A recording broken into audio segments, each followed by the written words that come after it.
শ্রেয়া কর্মকার, শ্রুতি কর্মকার পাল। এই পাল, শ্রেয়া পাল, শ্রুতি পাল, দুজনের জন্মদিন। তো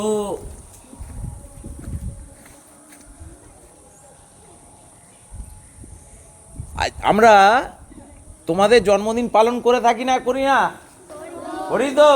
তাহলে জোরে বলতে হবে না আস্তে আস্তে বলছো? কই বলছো জোরে?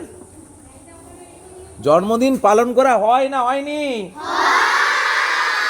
Very good. যার জন্মদিন তাকে আগের দিনে বা সেই দিনে বলতে হবে এসে, ঠিক আছে তো, গার্জেনদের কাছ থেকে জেনে। এখন দেখো আমরা দেয়ালে লিখে রেখেছি, ধরায় উঠিছে ফুটি শুভ্র ফুলগুলি, নন্দনের এনেছে সংবাদ, ইয়াদের করো আশীর্বাদ।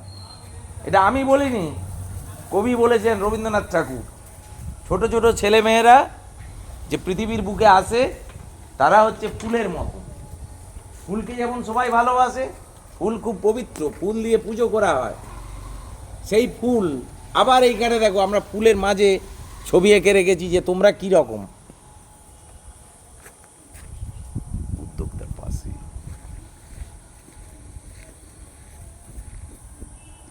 তো এইখানে তোমাদের চিত্র অঙ্কন করে রাখা আছে যে ছাত্রছাত্রীরা আমাদের কাছে, বিদ্যালয়ের কাছে কি রকম না ফুলের মতো। তবু ফুলে মাঝে মাঝে তো পোকা লাগে, পিঁমড়ে উঠে, সে ছেলেরা তখন ওষুধ দিয়ে দেয়। কি দেয়? মাঝে মাঝে সেই স্প্রে মেশিন দিয়ে ওষুধ দিতে হয় না, হয়তো ওই যখন পোকা টোকা লাগে, বলতা টলতা কামড়ায়, আমরা বলতাকে মারতে যেয়ে তোমাদেরকে মেরে ফেলি, কিন্তু আমরা আদৌ তোমাদেরকে মারতে চাই না। ধরো তোমার গায়ে বলতা বসেছে, তাহলে বলতাটাকে তো মারতে হবে। কি করে মারবো? একটা বড় লাঠি এনে ধমাস করে দিয়ে দিলাম, বলতাটা উড়ে চলে গেল, কার লাগলো? এটা ভালো হয় না খারাপ হয়? জোরে বলো। ভালো ভালো হয় বলতে হবে।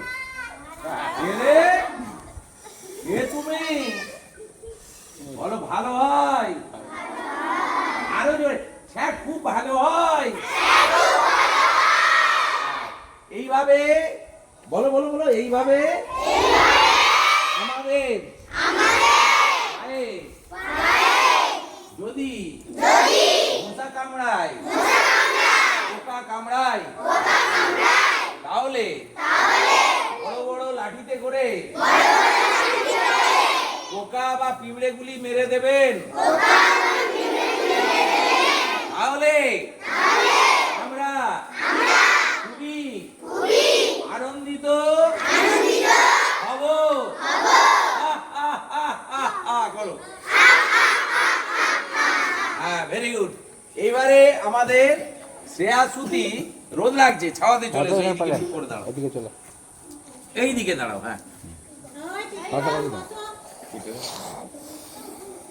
এরপরে